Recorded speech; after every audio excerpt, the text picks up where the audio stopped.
Joining us now is someone who knows very well about the NFL and the athletic community. That's Hall of Fame quarterback from the Minnesota Vikings, Fran Tarkenton. Fran, great to talk to you, sir. Thank you. Great to be with a fellow Georgia Bulldog as well. Well, good. I think it's we're all grieving about the two police officers in New York. They have the toughest job in this country, and they do such a terrific job. And I know they've been targeted the last few weeks because of the incidents that were out there, but these are wonderful people. They're the backbone of America and always have been. And I'm glad to see some of our NFL brothers go out and support them in this time. Tom Coughlin did, Nick Mangold, you just mentioned, did. I'm sure many others. And I think all of us citizens of America ought to show our appreciation and sympathy to the families of the two slain officers and how awful that was. And they have a tough job, a job that they're under the proverbial gun every day, looking at death every day, and they do a phenomenal job, and they deserve and need our support at this time. Well, yeah, not just metaphorically, sometimes literally they're under the gun as police officers. You know, a lot of these NFL players, Fran, as you know, get a lot of protection from police officers who are at these games or at their practices or on the road with them as they travel. But yet still we had some players in the NFL putting their hands up in protest at a game. We've also seen other athletes in sports like the NBA wearing these Can't Breathe t-shirts. Do you feel like the average professional athlete really has the respect? We saw that from Nick Mangold, but to the other athletes out there, do they have the appreciating respect of how often these police officers actually protect them while they're doing their own jobs? Well, my generation has that respect, and I think that it's troubling to see this generation of athlete take to the streets and take to these kind of demonstrations using their platform that was more questioning of police officers.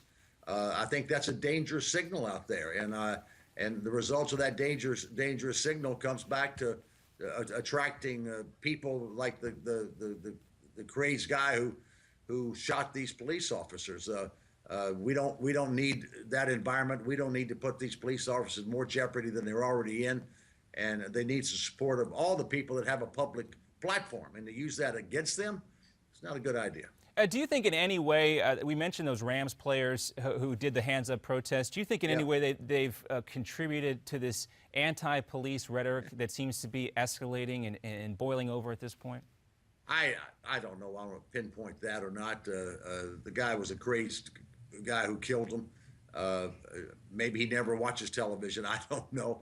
But I wish that doesn't happen. I don't think that's appropriate. I think we have concerns when we see things that are questionable, but to really attack our police officers in this country, that's not a good thing. No, it certainly is not. And, you know, we wanted to talk about this. Is such a huge story. It seems to kind of fold into many aspects of our lives. And we wanted to get your take on this just because of the connection with these athletes and involved in these protests thus far. But we also wanted to talk also about your new website, frantarkenton.com. We can move in that direction. You said that you want to bring together people who want to improve their state of life.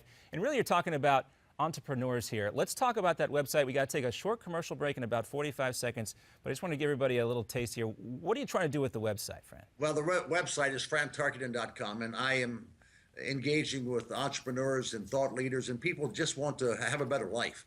And so I'm sharing everything that I'm writing and reading. And today at 1 o'clock Eastern time, we're having a Google Hangout. It's all free. So go to frantarkenton.com and join us on my Google Hangout. I'm going to talk about failure is the key to success, and I'm also going to talk about the NFL playoffs and who's going to win what. It'll be 1 o'clock Eastern. Everybody a little preview of that Google Hangout, if you don't mind. We'll talk about that. And we also want to talk about failure and why you said failure was so important. We mentioned our co-affiliation with the University of Georgia. You're a legend. The Bulldog fans like me don't talk about failure very much when your name is mentioned. We'll talk about that and why that's been so important. We got to turn away for a commercial break real quickly, Fran, but we'll be back. Talk a little bit more about Fran Tarkenton, the NFL Hall of Fame quarterback, and how he has managed to find success both on the football field and off now, as well as a successful entrepreneur. We'll be right back. More on America's Forum right after this.